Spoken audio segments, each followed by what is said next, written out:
Hello friends, welcome back to learn English by Tabassum and this is Tabassum here. So guys, आज की जो मेरी video है वो है 12th वाले स्टूडेंट्स के लिए। और यहाँ पर हम लोग बात करेंगे इंग्लिश का जो हमारा चैप्टर नंबर 2 है, फ्लैमिंगो बुक का chapter number 2, which name is lost spring stories of stolen childhood. So इस चैप्टर को हम यहाँ पर गाइस डिस्कस करने वाले हैं। चैप्टर की लाइन बाय लाइन एक्सप्लेनेशन मैं आपको बताने वाली हूँ। डिटेल में हम इसको समझेंगे कि इस चैप्टर की स्टोरी क्या है। और ये जो हमारा टाइटल है, मतलब जो नाम है इस चैप्टर का, lost spring stories of stolen childhood, आखिर ये नाम जो है हमारा किस चीज़ को रिप्रेजेंट करता है। साथ ही साथ हम जो है यहाँ पर इसको डिटेल में एक्सप्लेन करके इसके ऑथर के बारे में जानेंगे। गाइस, जैसे कि आपको पता है कि सीबीएसई ने अपना जो है टर्म वाइज सिलेबस जो है लॉन्च कर दिया है। तो अभी जो आपका एग्जाम आने वाला है सेशन 2022 के अंदर, वो 2 टर्म में डिवाइड होकर के आने वाला है। अगर हम बात करें टर्म 1 की, तो टर्म 1 जो है आपका टोटली एमसीक्यू बेस्ड होगा और टर्म 2 आपका सब्जेक्टिव होगा। टर्म 1 के अंदर गाइस जो आपका ये चैप्टर है लॉस्ट स्प्रिंग, इसको रखा गया है। तो ये चैप्टर आपका टर्म 1 के अंदर है और इस चैप्टर में से आपके एमसीक्यूज पूछे जाएंगे। और जब बात आती है एमसीक्यूज क्वेश्चन की, तो हर एक चैप्टर की डिटेल में एक्सप्लेनेशन जानने आपके लिए बहुत ज़रूरी हो जाती है। चलिए शुरू कर लेते हैं। बाकी अगर आप मेरे चैनल पर न्यू हैं, अभी तक सब्सक्राइब नहीं किया है, तो जल्दी से सब्सक्राइब कर लीजिए, क्योंकि यहाँ से आपका इंग्लिश का पूरा सिलेबस मैं बहुत ही आसानी से कंप्लीट करा देती हूँ। साथ ही साथ आपको सभी लेटेस्ट अपडेट्स भी मिलती रहती हैं। इससे पिछला जो हमारा चैप्टर है द लास्ट लेसन, वो भी हम ऑलरेडी कर चुके हैं डिस्कस। पूरे चैप्टर को लाइन बाय लाइन मैंने इसके साथ एक्सप्लेन किया है। और साथ ही साथ आपको जो है इस चैप्टर के एमसीक्यूज, वो सभी वीडियोस के लिंक आपको डिस्क्रिप्शन बॉक्स में मिल जाएंगे। साथ ही गाइस, अगर आपने सेशन 2022 का अभी अपना सिलेबस नहीं देखा है कि आपकी क्या वेटेज है, नंबर ऑफ चैप्टर क्या है, कौन कौन से चैप्टर डिलीट है और कौन से भी आने वाले हैं, तो सिलेबस सेशन 2022 के लिए वीडियो मैंने अपलोड कर दी थी। बहुत अच्छे से मैंने आपको वहाँ पर समझा रखा है। उस वीडियो का लिंक भी आपको डिस्क्रिप्शन बॉक्स में मिल जाएगा। चलिएगा शुरू कर लेते हैं लॉस्ट स्प्रिंग को। तो देखिए, सबसे पहले हम यहाँ पर देखेंगे अबाउट द ऑथर। तो जो ऑथर हैं, मतलब जिन्होंने लिखा है इस लेसन को, जो राइटर हैं, उनके बारे में हम जानेंगे। सो देखिए, यहाँ पर जो इस चैप्टर के ऑथर हैं वो है Anees Jung, 1964। So was born in Rourkela and spent her childhood and adolescence in Hyderabad. Anees Jung जो हैं, शी इज़ एक बहुत अच्छी फेमस राइटर थी ये। और ये बॉर्न हुई थी रोरकेला में, और इन्होंने अपना जो बचपन था वो रोरकेला में ही बिताया था। और साथ ही साथ अपनी एडोलेसेंस जो थी इनकी, अलग किशोरावस्था, वो हैदराबाद में इनकी बीती थी। She received her education in Hyderabad and in the United states of America. अगर उनकी एजुकेशन की बात करें तो इन्होंने अपनी एजुकेशन हैदराबाद से ली थी और यूनाइटेड स्टेट्स ऑफ अमेरिका से।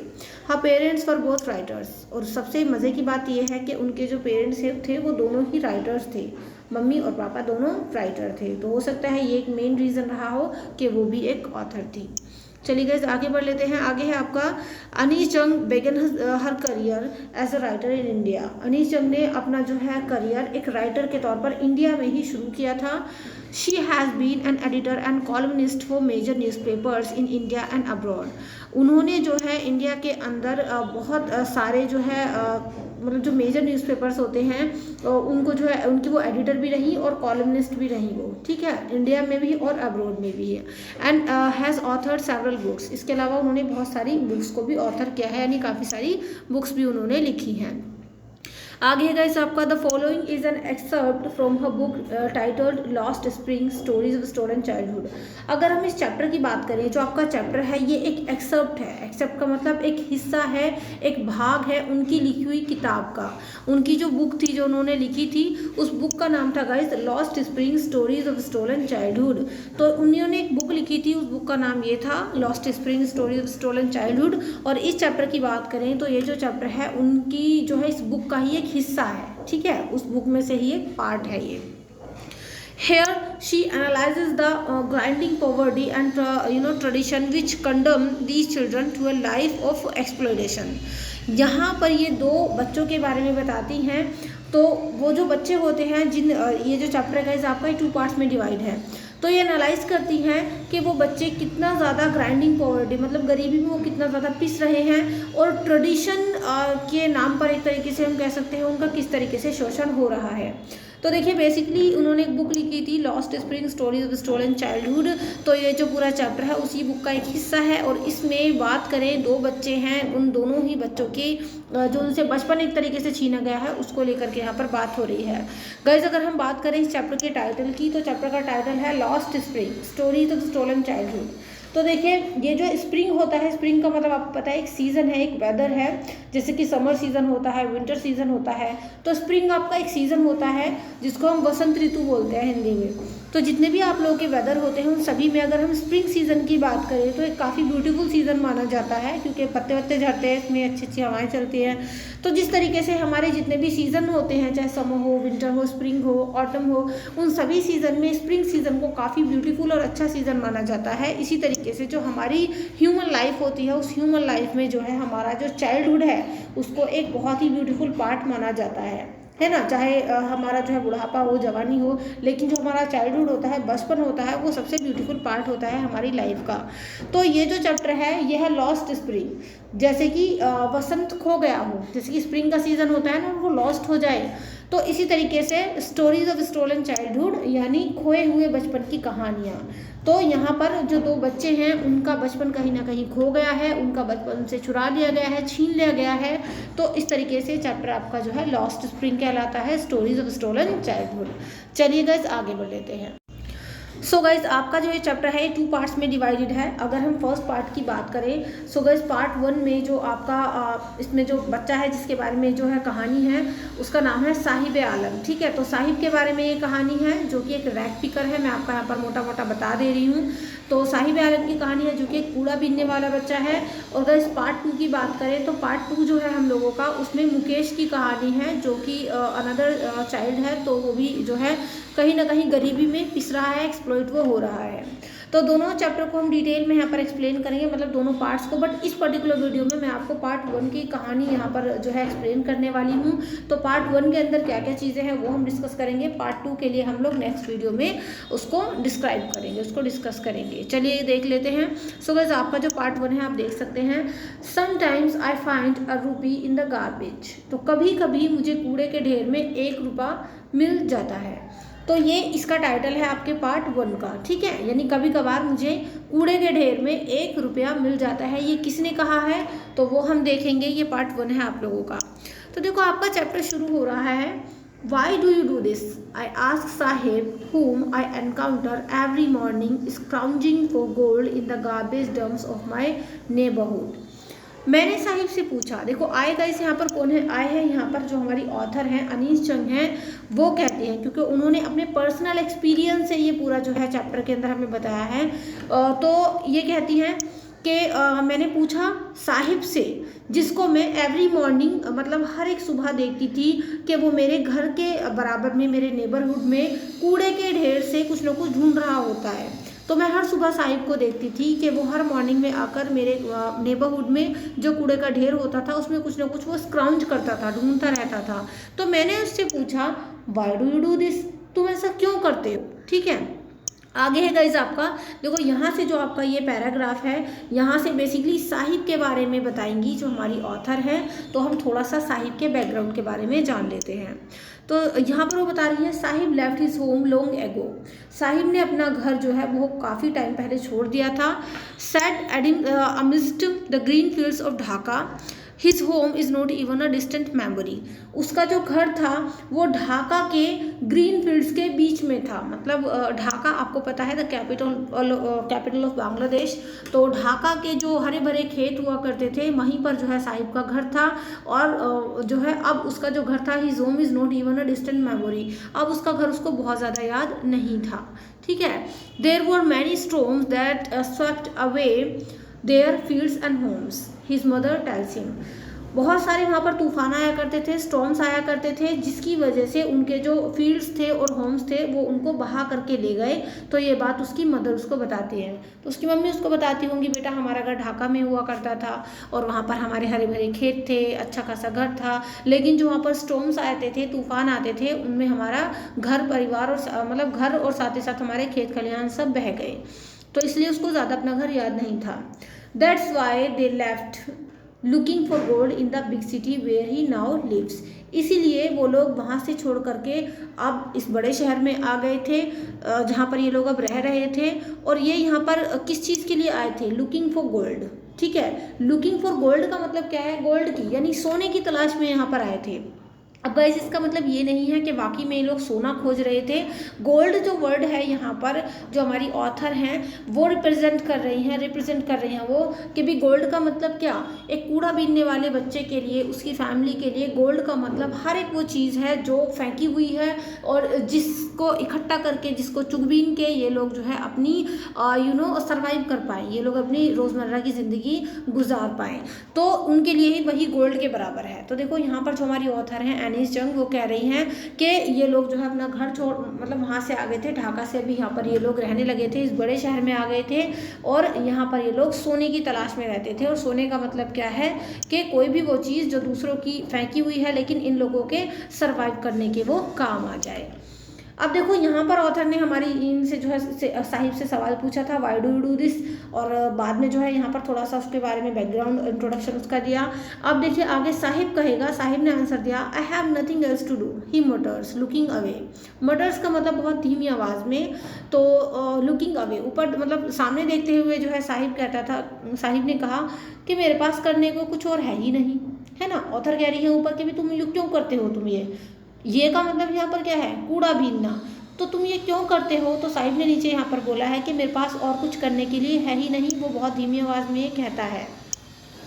तो देखो यहाँ पर ऑथर कहेंगी, go to school, I say glibly realising immediately how hollow the advice must sound.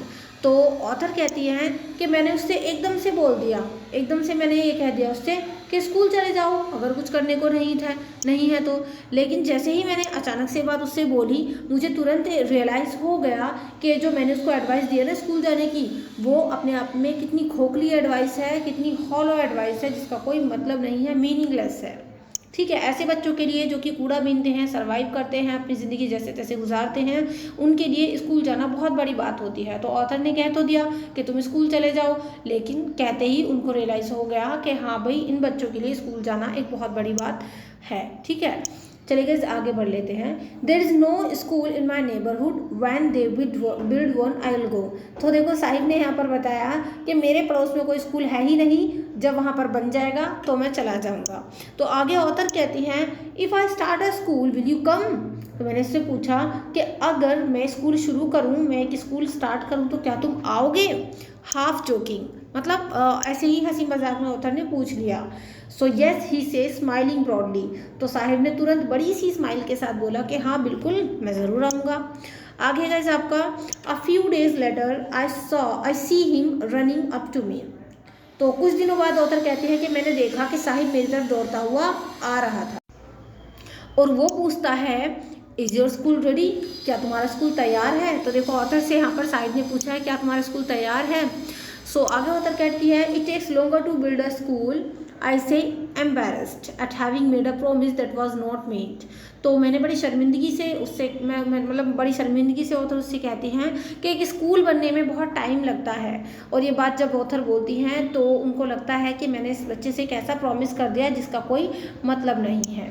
But promise like mind around in every corner of this bleak world. और इस संसार के हर एक कोने में इस तरीके के जितने भी बच्चे रहते हैं, उन सभी से ऐसे प्रॉमिस तो कोई ना कोई करता ही रहता है।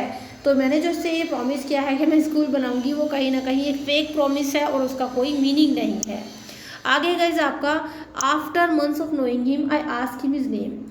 ठीक है, तो कुछ दिनों की जान पहचान होने के बाद, काफ़ी महीने हो गए थे, मैं साहिब को जानने लगी थी, फेस से उसको वो जानने लगी थी। वो कहती हैं कि मैं उससे उसका नाम पूछती हूँ। मैंने पूछा कि बेटा तुम्हारा क्या नाम है।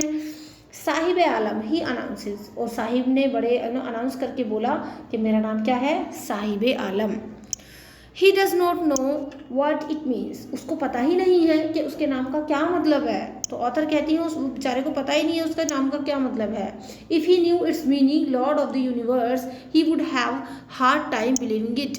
अगर उसको पता चले कि उसके नाम का क्या मतलब है, उसके नाम का मतलब है लॉर्ड ऑफ द यूनिवर्स, यानी पूरी पृथ्वी का मालिक, पूरे संसार का मालिक, तो शायद ही वो मुश्किल ही है कि वो इस बात पर बिलीव करे, क्योंकि उसका जो नाम है और जो उसकी प्रेजेंट सिचुएशन है वो बिल्कुल ऑपोजिट है। तो हो सकता है कि वो बिल्कुल ये बिलीव ही ना करे। Unaware of what his name represents, he roams the streets with his friends, an army of barefoot boys who appear like the morning birds and disappear at noon. अब देखो ऑथर यहाँ पर कहती हैं कि अपने नाम के बारे में तो बिल्कुल अनअवेयर था कि उसके नाम का क्या मतलब है, उसका नाम क्या रिप्रेजेंट करता है। और वो क्या करता है, वो ऐसे ही अपने फ्रेंड्स के साथ जो है इन गलियों में घूमता फिरता है। और ये जो सभी बच्चे हैं उनको जो है हमारी ऑथर कहती हैं कि आर्मी ऑफ बेयरफुट बॉयज़, यानी इन बच्चों की पूरी सेना है जो कि नंगे पाँव ये लोग घूमते हैं। और who appear like morning birds and disappear at noon. और ये जो पूरी टोली है, जो पूरी सेना है इन सभी रैग पिकर्स की, ये लोग अपीयर होते हैं मॉर्निंग में, मतलब मॉर्निंग में ये लोग आते हैं और ये लोग फिर दोपहर तक डिसअपियर हो जाते हैं, गायब हो जाते हैं। जैसे कि मॉर्निंग बर्ड्स होती हैं, आपने देखा होगा मॉर्निंग बर्ड्स जो है सुबह सुबह आती है अपना दाना पानी लेकर, दोपहर तक जो है डिसअपियर हो जाती हैं। तो इसी तरीके से यहाँ पर हमारी ऑथर कंपेयर कर रही हैं कि जो है ये जो सभी साहिब के साथ जो अदर बॉयज़ हैं ये आर्मी ऑफ बेयरफुट हैं, मतलब ये नंगे पैर दौड़ने वाले बच्चों की एक टोली है जो कि मॉर्निंग बर्ड्स की तरह है, सुबह में आते हैं और दोपहर तक गायब हो जाते हैं। Over the months I have come to recognise each of them. आगे ऑथर बताती हैं कि जैसे कुछ महीने बीतते हैं तो मुझे हर एक का नाम उनमें से पता चल जाता है। अब देखिए आगे है, Y aunt you wearing chappals I ask one. तो उन सभी में से मैंने एक से पूछा, मतलब जो काफ़ी सारे बच्चे थे उनमें से एक से मैंने पूछा कि तुम लोग चप्पल्स क्यों नहीं पहनते। तो my mother did not bring them down from the shelf, he answer simply. तो उस बच्चे ने जवाब दिया कि मेरी मम्मी उन्हें शेल्फ से उतार करके देती ही नहीं है। Even if she did, he will throw them off, adds another who is wearing shoes that do not match. तो जैसे ही ये बच्चा जवाब देता है ना कि मेरी मदर जो है शेल्फ से उतार कर देती ही नहीं है, तो तुरंत एक तीसरा बच्चा बोलता है, मतलब एक सेकंड जो चाइल्ड होता है वो कहता है तुरंत कि इवन अगर इसकी मम्मी उतार कर दे भी देना तो ये उनको फेंक देता है। और ये बात जो बच्चा बोल रहा होता है उसने खुद ऐसे शूज़ पहने हुए होते हैं जो आपस में मैच ही नहीं करते, जो मतलब मिस मैच होते हैं, ऐसे शूज़ उसने खुद पहने हुए होते हैं। When I comment on it, he shuffles his feet and says nothing. और जब मैंने कमेंट किया उसके शूज़ को लेके तो वो शफल्स हो गया, और जब मैंने कमेंट किया उसके शूज़ पर, so he shuffles his feet and says nothing. तो उस बेचारे ने अपने फीट्स को शफल कर लिया, मतलब एक पैर दूसरे पैर के ऊपर वो छुपा रहा था, एक पैर से दूसरे पैर को, और फिर वो कुछ नहीं बोल पाया। I want shoes, says a third boy who has never owned a pair all his life. I want shoes, मुझे एक जोड़ी जूते चाहिए। तो ये बात किसने बोली? एक थर्ड बॉय ने बोली जिसने अपनी पूरी लाइफ में एक जोड़ी जूता कभी भी पहना नहीं था। ठीक है, तो देखिए यहाँ पर हमारी ऑथर बताती हैं कि एक बच्चे से मैंने पूछा कि भी तुम लोग चप्पल क्यों नहीं पहनते, तो उसने बोला कि मेरी मम्मी शेल्फ से उतार के देती ही नहीं है। तभी दूसरा बच्चा ये बोलता है कि अगर वो उतार कर दे भी देती है तो ये उनको फेंक देता है। तो इस पर जो ये बात बोल रहा था, तो जो हमारी ऑथर हैं वो बताती हैं हमें कि उसने खुद ऐसे मिसमैच शूज़ पहने हुए थे जो आपस में मैच ही नहीं कर रहे थे। और जब ऑथर उस पर कमेंट करती हैं तो वो अपने एक पैर से दूसरे पैर को छिपा लेता है और बेचारा कुछ नहीं बोल पाता। तभी एक तीसरा बच्चा ये बोलता है कि मुझे एक जोड़ी जूता चाहिए, क्योंकि उसने अपनी पूरी लाइफ में एक जोड़ी जूता भी नहीं पहना था।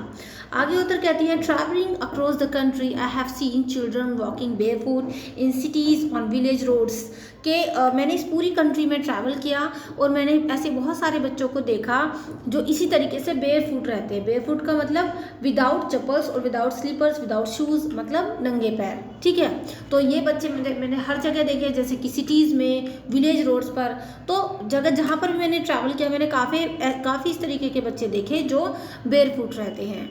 It is not lack of money but a tradition to stay barefoot is one explanation. तो वो कहती हैं कि ये जो है ये पैसे की कमी की वजह से नहीं है, बल्कि ये तो एक ट्रेडिशन है नंगे पैर रहने का, और ये इन सभी की एक्सप्लेनेशन होती है। मतलब अगर इनसे कोई पूछे कि भी तुम लोग नंगे पैर क्यों रहते हो, तो ये कहते हैं कि पैसे की कमी की वजह से नहीं, ये तो हमारा ट्रेडिशन है। तो ये इन सभी की एक्सप्लेनेशन होती है। आगे ऑथर कहती हैं, आई वंडर, यानी मुझे बड़ा आश्चर्य है। अब देखिए आश्चर्य किस चीज़ पर है वो हम देख लेते हैं। तो ये रहा साहिब और ये रही उसकी पूरी गैंग, मतलब टोली ऑफ बेयरफुट बॉयज़। तो आप देख सकते हैं। चलिए गाइस आगे बढ़ लेते हैं। तो हमारी ऑथर कह रही हैं कि I wonder is only an excuse to explain away a perpetual state of poverty। वो कहते हैं कि ना मुझे बड़ा आश्चर्य है इस बात का कि ये जस्ट उन लोगों का एक एक्सक्यूज़ होता है। एक्सक्यूज़ का मतलब बहाना होता है एक्सप्लेन करने का, मतलब अपनी गरीबी को छिपाने का। जो एक परपेचुअल स्टेट होती है ना, मतलब हमेशा बनी रहने वाली जो उनकी गरीबी की स्टेट है, कंडीशन है, उस गरीबी को छुपाने का, उस कंडीशन को छुपाने का एक उनका ये एक्सक्यूज़ होता है। ठीक है, कि ये भी हम लोग का ट्रेडिशन है, हम लोग जो है चप्पल इसलिए नहीं पहनते। आगे उधर हमारे साथ एक स्टोरी को डिस्कस करेंगी, तो ये थोड़ा सा फ्लैशबैक में जाकर के कहानी हमें सुनाएंगी। तो वो कहती हैं, I remember a story a man from Udipi once told me, कि मुझे याद है कि मुझे कहानी जो है एक मतलब एक मैन ने सुनाई थी जो कि उदीपी से था। तो उसने एक बार मुझे कहानी सुनाई थी।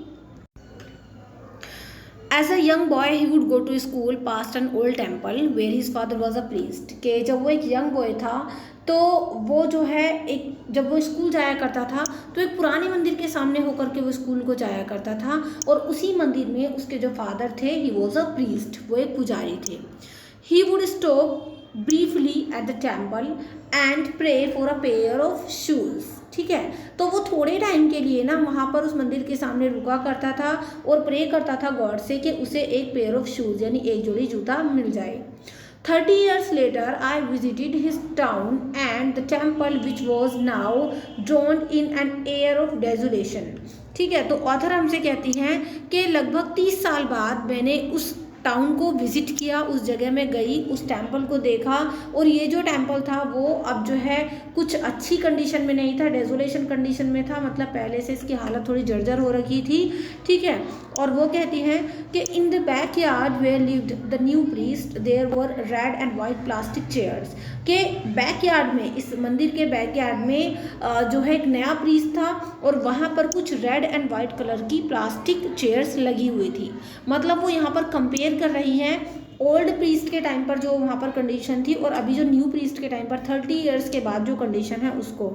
वो कहती हैं, a young boy dressed in a grey uniform, कि वहाँ पर तुरंत एक जो है यंग बॉय वहाँ पर आया और उसने ग्रे यूनिफॉर्म पहनी हुई थी। वेयरिंग सॉक्स एंड शूज़, उसने सॉक्स और शूज़ भी पहने हुए थे। Arrive painting and through his school bag on a folding bed, वो तुरंत वहाँ पर आया, वो हाँफ रहा था बिकॉज उसने जो बैग लिया हुआ था वो काफ़ी हैवी था, तो वो वहाँ पर पेंटिंग का मतलब वो हाँफता हुआ वहाँ पर आया और उसने अपना वो स्कूल बैग जो है फोल्डिंग के बेड पर आके डाल दिया, गिर दिया। Looking at the boy, I remembered the prayer another boy had made to the goddess when he had finally got a pair of shoes. Let me never lose them। तो इस young boy को देखकर author हमारी कहती हैं कि इस young boy को देखकर मुझे उस दूसरे लड़के की याद आ गई जिसने जो है भगवान से प्रे की थी कि उसको जो है एक पेयर ऑफ शूज़ मिल जाए, और उसको जो है जब फाइनली एक पेयर ऑफ शूज़ मिल गया तो उसने कहा था कि let me never lose them, कि मुझसे कभी ना खोएं आगे से। ठीक है, तो कुल मिलाकर यहाँ पर वो कहते हैं कि पुराने टाइम में जो जो ओल्ड प्रीस्ट था उसका जो बेटा था प्रे करता था कि मुझे एक पेयर ऑफ शूज़ मिल जाए, और अब जो है जो न्यू प्रीस्ट है उसके बेटे ने पेयर ऑफ शूज़ भी पहने हुए हैं, सॉक्स भी पहने हुए हैं, यूनिफॉर्म भी पहनी हुई है। तो कहीं ना कहीं वो कंपेयर कर रही हैं ओल्ड टाइम को विद द न्यू टाइम। आगे है गाइस आपका, the goddess has granted his prayer, कि भगवान ने उसकी सुन ली। Young boy like the son of the priest now wore shoes, कि जो अभी यंग बॉय हैं यहाँ पर, जैसे कि पुजारी का बेटा है, तो अभी जितने भी यंग बॉय हैं ये इन लोगों को शूज़ मिल जाते हैं। But many others like the rag pickers in my neighbourhood remain shoelace, लेकिन अभी भी ऐसे बहुत सारे बच्चे हैं मेरी नेबरहुड में जो शूलेस घूमते हैं, मतलब बिना जूतों के वो लोग रहते हैं अभी भी। आगे ऑथर बताती है, my acquaintance with the barefoot track pickers leads me to Seemapuri, a place on the periphery of Delhi yet miles away from it metaphorically. तो कहती हैं कि उस लड़के को मेरी जो जान पहचान थी, सॉरी यहाँ से हम लोग देख रहे हैं कि एक्वेंटेंस का मतलब होता है कि जान पहचान। तो मेरी जो जान पहचान थी इन बेयरफुट यानी नंगे पैर दौड़ने वाले रैग पिकर्स के साथ जो मेरी जान पहचान हो गई थी, ठीक है, इन कूड़ा बीनने वाले लड़कों के साथ, वो जान पहचान कहीं ना कहीं मुझे सीमापुरी खींच लाई। सीमापुरी एक ऐसा इलाका, एक ऐसी जगह है जो कि दिल्ली को बिलोंग करता है, मतलब दिल्ली का ही एक हिस्सा है। आपने सुना होगा सीमापुरी जो है हमारी कैपिटल जो है देश की, यानी दिल्ली, राजधानी दिल्ली, इसी का एक पार्ट है। तो हमारी जो ऑथर हैं वो कहती हैं कि मेरी जो जान पहचान थी ना इन रैग पिकर्स के साथ, वो मुझे सीमापुरी खींच लाई। और सीमापुरी एक ऐसी जगह है जो है तो दिल्ली का हिस्सा, but yet miles away from it metaphorically, लेकिन वो मेटाफोरिकली इस बात को बोलती हैं कि दिल्ली के का हिस्सा होते हुए भी दिल्ली से माइल्स अवे, कोसों दूर है, ये काफ़ी दूर है ये। तो ऐसा क्यों बोलती हैं आप देख सकते हैं। दिल्ली जो है कैपिटल ऑफ इंडिया है, मेट्रो सिटी है और काफ़ी फैसिलिटीज़ हैं वहाँ पर। और दूसरी तरफ हम लोग देख सकते हैं कि सीमापुरी जो है एक हम कह सकते हैं बहुत ही डर्टी एरिया है, और रैग पिकर्स इसी टाइप के लोग वहाँ पर रहते हैं ज़्यादातर, मतलब। और तो दिल्ली का हिस्सा होते हुए भी जो है सीमापुरी ऐसा लगता नहीं है कि हाँ दिल्ली का पार्ट है, क्योंकि बिल्कुल ही ऑपोजिट दिखता है। आगे बताती हैं, those who live here are squatters, जो लोग यहाँ पर रहते हैं वो सभी स्क्वैटर्स हैं। स्क्वैटर्स का मतलब कि वो लोग विदाउट परमिशन यहाँ पर रहते हैं, शरणार्थी हैं, यहाँ पर शरण लेकर वो रह रहे हैं। और ये सभी स्क्वैटर्स जो हैं वो बांग्लादेश से आए थे 1971 में। तो ये लोग 1971 में जो है यहाँ पर आए थे। Saheb's family is among them, Saheb का परिवार भी उनमें से एक था। Seemapuri was then a wilderness, उस टाइम पर सीमापुरी खाली हुआ करता था। कब की बात हो रही है? 1971 की बात हो रही है, जब यहाँ पर ये लोग आए थे। कि उस टाइम पर बिल्कुल खाली इलाका था ये। इट स्टिल इज़, अभी भी खाली है, ठीक है, अभी भी वाइल्ड है ये एक तरीके से, but is no longer empty, कि अभी भी वाइल्डरनेस इलाका है, बट अब ये खाली नहीं है, अब यहाँ पर बहुत सारे लोग रहते हैं। In structures of mud with roofs of tin and tarpaulin devoid of sewage, drainage और running water live 10,000 rag pickers, कि यहाँ के जो स्ट्रक्चर्स हैं, मतलब जैसे भी यहाँ के घर मकान हैं वो सब मड यानी मिट्टी के बने हुए हैं, और उनकी जो रूफ्स हैं वो टिन और टारपोलिन की बनी हुई हैं। टारपोलिन का मतलब जैसे पिन्नी विन्नी डाल लेते हैं ना ऊपर से, ऐसे ही बस टेम्प्रेरी, सारी कुछ टेम्प्रेरी है वहाँ पर, बस इन्हें सर ढकने को एक छत हो जाती है। और जो यहाँ का सीवेज है, ड्रेनेज है, वो प्रॉपर तरीके से नहीं है, जो नालियाँ हैं वो बस ऐसी ही हैं उल्टी सीधी, और जो पानी है वो भी ऐसे ही बहता रहता है। और लगभग 10,000 रैग पिकर्स यहाँ पर इसी तरीके से एक बेकार सी या फिर एक गंदगी भरी सी ज़िंदगी जी रहे हैं। They have lived here for more than 30 years, ये लोग यहाँ पर रह रहे हैं, 30 साल से भी ऊपर का टाइम हो गया है। और ये लोग यहाँ पर without any identity, without permits, लेकिन अब ये लोग जो यहाँ पर रह रहे हैं बिना किसी पहचान के रह रहे हैं, बिना किसी परमिट के रह रहे हैं, मतलब, but with ration cards that get their names on voter list and enable them to buy grain. But इन लोगों का जो नाम है ना वो राशन कार्ड पर है, मतलब इन लोगों को राशन कार्ड अवेलेबल करा दिए गए हैं ताकि इनका जो नाम है वो वोटर लिस्ट में आ जाए। और जितने भी यहाँ के एमएलए कह लो, एमपी, जो भी बड़े बड़े लोग हैं, वो लोग उनको राशन कार्ड भी क्यों प्रोवाइड करके रखते हैं, ताकि जो है इनसे वो लोग वोट ले सके, ठीक है। और इनको क्या फ़ायदा होता है इन रैग पिकर्स को, ये लोग जो है कम दामों पर अपना ग्रेन खरीद लेते हैं, अनाज वगैरह, ठीक है। तो इनकी कोई यहाँ पर अपनी कोई पहचान नहीं है, कोई इनको परमिट नहीं मिला हुआ, लेकिन बस इनको जो है राशन कार्ड प्रोवाइड करा दिए गए हैं ताकि इनको ग्रेन मिलता रहे और उनको वोट मिलते रहे, बस इसीलिए। आगे है गाइस आपका, food is more important for survival than an identity. काफ़ी इंपॉर्टेंट पॉइंट है ये, और इसको पूरा निचोड़ कह सकते हैं पूरे चैप्टर का, कि फूड जो है यानी खाना जो है वो ज़्यादा इम्पोर्टेंट है सर्वाइव करने के लिए, ना कि आइडेंटिटी। पहचान बनाने से ज़्यादा इन लोगों के लिए खाना इम्पोर्टेंट है, ताकि कम से कम ये लोग सर्वाइव कर पाएँ, जिंदा रह पाएँ। आगे है, देखिए ये जो आपकी लाइन है ना ये वाली, if at the end of the day we can feed our families and go to bed without an aching stomach we would rather live here than in the fields that give us no grain, says a group of women in tattered saris when I asked them why they left their beautiful land of green fields and rivers। तो देखो इस line में क्या है, author हमें बताती हैं कि वहाँ पर एक ग्रुप ऑफ वोमेन था, मतलब काफ़ी सारी औरतों का झुंड था वहाँ पर, और उन सभी ने टैटर्ड साड़ी पहनी हुई थी। टैटर्ड का मतलब फटी पुरानी, चीथड़े बिल्कुल ऐसे थे उनके साड़ियों के, तो उन्होंने टैटर्ड साड़ी पहनी हुई थी। तो ऑथर कहती है कि मैंने उनसे पूछा कि भाई तुम लोग जो है अपना ग्रीन फील्ड्स और रिवर छोड़कर यहाँ पर क्यों रहते हो।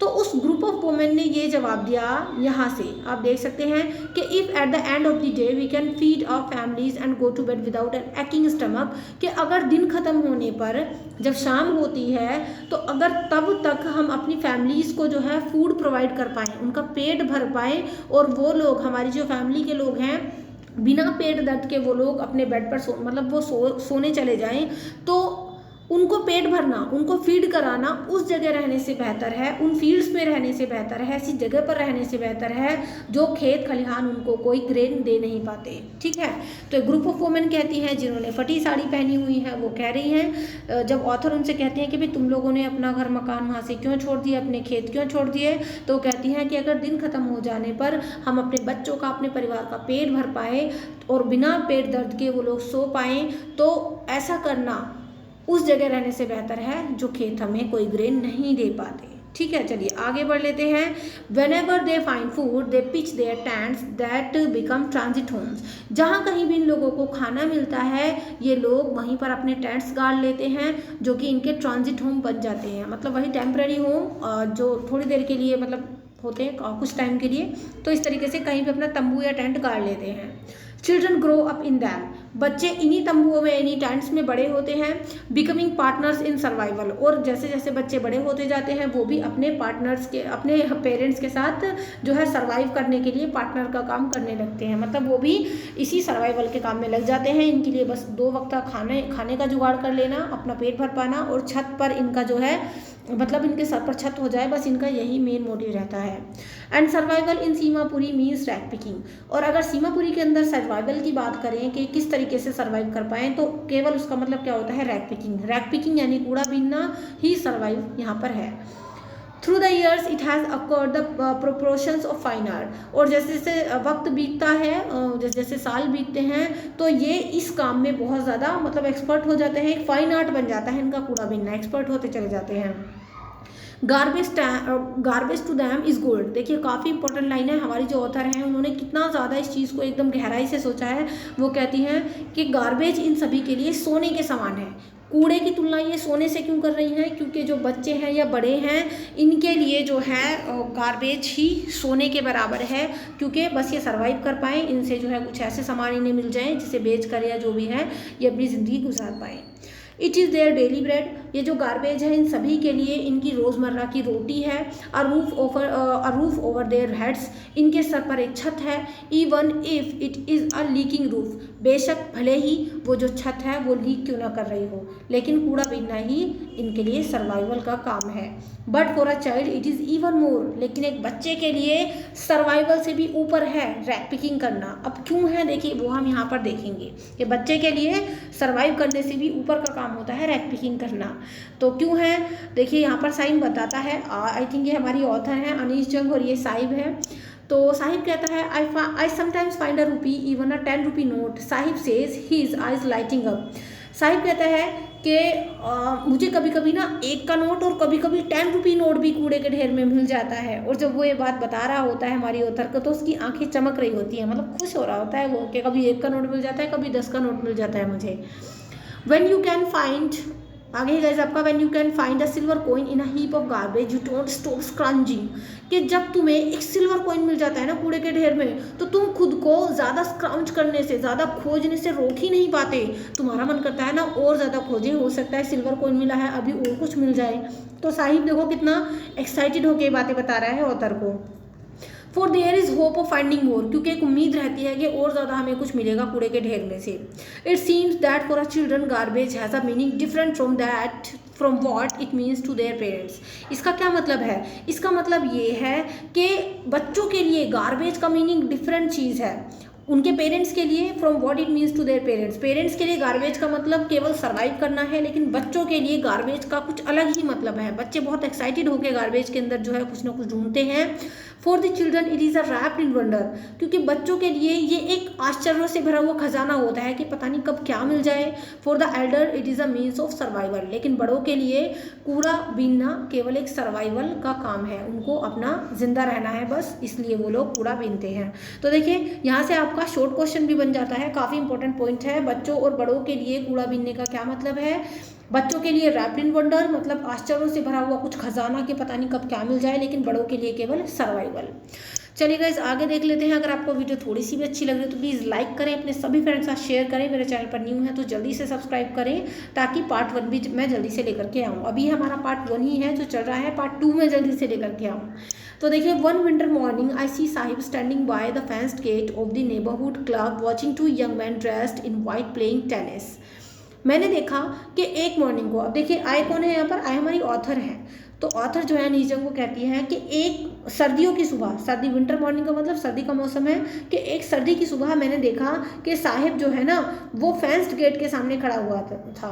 मतलब फेंस गेट का मतलब वही जालीदार जो गेट होता है, वो ये जालीदार जो गेट था वो हमारी ऑथर के नेबरहुड में था।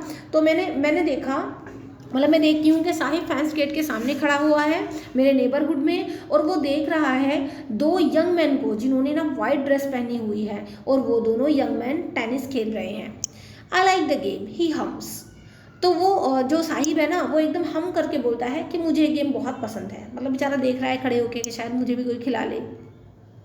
Content to watch standing behind the fence, और वो जो है बस ये देख ही रहा है, और बिहाइंड द फेंस मतलब उस जाली के पीछे से खड़ा होकर ये सारी चीज़ें वो देख रहा है। आगे वो कहता है I go inside when no one is around he admits. वो कहता है कि मैं अंदर जाता हूँ जब कोई वहाँ पर नहीं रहता, तो मैं भी अंदर जाता हूँ। The gatekeeper let me use the swing, जो गेट कीपर है ना वो मुझे झूला झूलने देता है। तो इस तरीके से साहिब जो है 2 यंग मैन को देख रहा है जो टेनिस खेल रहे हैं, वाइट उन्होंने ड्रेस पहनी हुई है, और साहिब भी कहता है कि मुझे भी ये गेम बहुत पसंद है, मैं भी अंदर जाता हूँ जब कोई वहाँ पर नहीं रहता, तब मुझे गेट कीपर जो है झूला झूलने देता है। तो साहिब कहीं ना कहीं बेचारा देख कर ही मलमला रहा है। आगे गाइस आपका Sahib two is wearing tennis shoes that look strange over his discoloured shirts and shorts. Sahib ने भी टेनिस शूज़ पहने हुए हैं आज, लेकिन उसने जो उसने शर्ट और शॉर्ट्स पहने हुए हैं ना, मतलब निक्कर और शॉर्ट जो उसने पहना हुआ है वो बिल्कुल डिस्कलर है, और उस पर जो उसके टेनिस के शूज़ हैं वो और ज़्यादा डिस्कलर लग रहे हैं। बिल्कुल मिसमैच उसने कपड़े पहने हुए हैं, शर्ट शॉर्ट्स और साथ में टेनिस शूज़। आगे वो कहता है someone gave them to me he says in the manner of an explanation। तो देखो बिल्कुल बेचारा एक्सप्लेन करता हुआ हमारी ऑथर से कहता है कि किसी ने मुझे ये दिए हैं। किसकी बात हो रही है? शूज़ की बात हो रही है ये, कि किसी ने मुझे ये दिए हुए हैं। और वो ये बात जब बताता है तो ऐसा लगता है जैसे कि वो एक्सप्लेन कर रहा हो, क्योंकि उसको पता है कि ऑथर को यकीन आएगा ही नहीं अगर तुम कहोगे कि मैंने खरीदे हैं। तो साहिब कहता है किसी ने मुझे दिए हैं। The fact that they are discarded shoes of some rich boy who perhaps refuse to wear them because of a hole in one of them. और हमारी जो ऑथर है वो समझ गई, वो कहती हैं कि शायद ये जो शूज़ हैं वो किसी रिच बॉय ने जो है डिस्कार्ड कर दिए हैं। डिस्कार्ड का मतलब फेंके हुए शूज़ हैं ये, और शायद उस किसी रिच बॉय ने इसलिए फेंका होगा उनको, इसलिए रिफ्यूज़ किया होगा उनको पहनने से, बिकॉज इन शूज़ में से एक शूज़ के अंदर जो है होल है, इसलिए शायद किसी ने फेंक दिया हो और साइड ने ले लिए हों। ठीक है, लेकिन ये जो होल है डज नॉट बॉदर हिम, ये होल से भी जो है साइड को कोई प्रॉब्लम नहीं है, वो बेचारा इसको भी पहन लेगा। For one who has walked barefoot, even shoes with a hole is a dream come true। एक ऐसे इंसान के लिए जो हमेशा नंगे पैर घूमता है, उसके लिए होल वाले शूज़ पहनना, छेद वाले जूते पहनना भी ऐसा है जैसे कि उसका कोई सपना सच हो गया हो। But the game he is watching so intently is out of his reach. लेकिन जो ये गेम देख रहा है बहुत ही इंटेंटली इस गेम को देख रहा है, टेनिस का जो ये गेम है, लेकिन शायद ये जो गेम है ये इसकी पहुंच से बहुत दूर है, इसको ये ना खेल पाए। चलिए गाइस आगे देखते हैं। This morning Saheb is on his way to the milk booth. आज की सुबह साहिब जो है वो मिल्क बूथ की तरफ जा रहा है, दूध की दुकान की तरफ वो जा रहा है। In his hand a steel canister, उसके एक हाथ में जो है स्टील का कैनिस्टर है। कैनिस्टर का मतलब जो केटल सी होती है ना, केतली चाय वाली, वो। ठीक है, अब देखो साहिब कहेगा I now work in a tea stall down the road, he says pointing in the distance। वो ना पॉइंट करते हुए बताता है, कुछ दूरी पर वो हाथ से इशारा करता है कि अब मैं एक टी स्टॉल के अंदर काम करता हूँ जो कि वहाँ पर रोड साइड पर है। ठीक है, तो बताता है ऑथर को हमारी I am paid 800 rupees and all my meals. साथ ही वो ये भी बताता है कि मुझे 800 रुपये मिलते हैं महीने के, और मेरा खाना भी मिलता है वहीं से जहाँ मैं काम करता हूँ। टी शॉप पर वो काम कर रहा है। अब does he like the job I ask, मैंने उससे पूछा क्या उसे ये जॉब पसंद है, चाय की दुकान पर काम करना उसको अच्छा लगता है। His face I see has lost the carefree look। लेकिन ऑथर हमसे बताती हैं कि मैंने देखा उसका जो चेहरा था, उसका जो फेस था वो अपना केयर फ्री लुक खो चुका था। मतलब जब वो रैक पिकिंग किया करता था तो वो कहीं ना कहीं बिल्कुल केयर फ्री था, एकदम अपने मतलब मज़े में रहता था। बट अब जो है वो किसी और के यहाँ पर चाय की दुकान पर काम कर रहा है, तो उसका जो चेहरा है वो अपना केयर फ्री लुक खो चुका है। The steel canister seems heavier than the plastic bag he would carry so lightly. ये जो स्टील का कैनिस्टर आज इसने उठाया हुआ है, जो केतली इसने हाथ में ली हुई है, वो ऐसा लगता है कि उस प्लास्टिक बैग से भी ज़्यादा हैवी है जो वो अपने कंधों पर उठाकर घूमा करता था। बहुत ज़्यादा हैवी लग रही है वो। क्यों लग रही है? क्योंकि शायद अब उसने जो है अपना कहते हैं ना एक तरीके से मतलब अपनी आज़ादी को खो दिया है। जो वो कंधे पर उठाकर घूमता था उससे भी ज़्यादा अब ये हैवी लग रहा है स्टील का canister. The bag was his. क्यों? क्योंकि बैग उसका खुद का था। जो बैग लेकर घूमता था जिसमें कूड़ा मिलता था, वो बैग उसका खुद का था। The canister belongs to the man who owns the tea shop. लेकिन ये जो कैनिस्टर है वो उस आदमी का है जो उस टी शॉप का मालिक है। ठीक है, तो कहीं ना कहीं साहिब ने अपनी आज़ादी खो दी है। पहले वो जो भी करता था, चाहे रैक पिकिंग करता था, अपनी मर्जी का मालिक था, लेकिन अब वो किसी और की मर्जी का मालिक है। Saheb is no longer his own master. क्योंकि साहिब अब अपना खुद का मास्टर नहीं रहा, अपनी खुद की मर्जी का मालिक नहीं रहा। सो गाइज विद दिस हमने इसका फर्स्ट पार्ट अच्छे से कर लिया है डिस्कस। आई होप आपको इसका फर्स्ट पार्ट समझ में आ गया होगा। अगर आपको वीडियो थोड़ी सी भी अच्छी लगी हो, हेल्पफुल लगी हो, तो प्लीज़ लाइक करें, अपने सभी फ्रेंड्स के साथ शेयर करें। साथ ही साथ अगर आप मेरे चैनल पर न्यू हैं तो जल्दी से सब्सक्राइब कर लें। और इसके अलावा जो हमारा फर्स्ट लेसन है, द लास्ट लेसन, उसकी भी एक्सप्लेनेशन आपको डिस्क्रिप्शन बॉक्स में मिल जाएगी, और उसकी मोस्ट इंपॉर्टेंट MCQs की भी। साथ ही साथ आपको लॉन्ग और शॉर्ट क्वेश्चन भी मेरे चैनल पर मिल जाएंगे। नेक्स्ट वीडियो में we will discuss second part of lost spring, जिसमें हम लोग मुकेश की स्टोरी को डिस्कस करेंगे। चलिए नेक्स्ट वीडियो में मिलते हैं। साथ ही साथ गाइस अगर आपको इंग्लिश के अलावा अपना history, geography, political science, mathematics, physics, chemistry, ये सभी सब्जेक्ट की स्टडी करनी है, तो उसके लिए आप मेरे अनदर चैनल को विजिट कर सकते हो, विच name is spice study circle. इस चैनल का लिंक मैं आपको नीचे डिस्क्रिप्शन बॉक्स में दे दूंगी। बहुत सारे आपके अलग अलग सब्जेक्ट वहाँ चल रहे हैं। आई होप वहाँ से भी आपको काफ़ी हेल्प मिल जाएगी। आपका टर्म वाइज सिलेबस चल रहा है। Do like, share and comment और सब्सक्राइब कर लीजिएगा। साथ ही साथ अगर आपको इंग्लिश का अपना पूरा ग्रामर वगैरह सीखनी है और अपने टेंस वगैरह क्लियर करने हैं, तो आपको जो है चैनल की प्लेलिस्ट चेकआउट करनी है, तो वहाँ पर आपको अदर वीडियोस मिल जाएंगी। So guys see you in the next video. Till then be a learner and learn English. Thank you and good bye.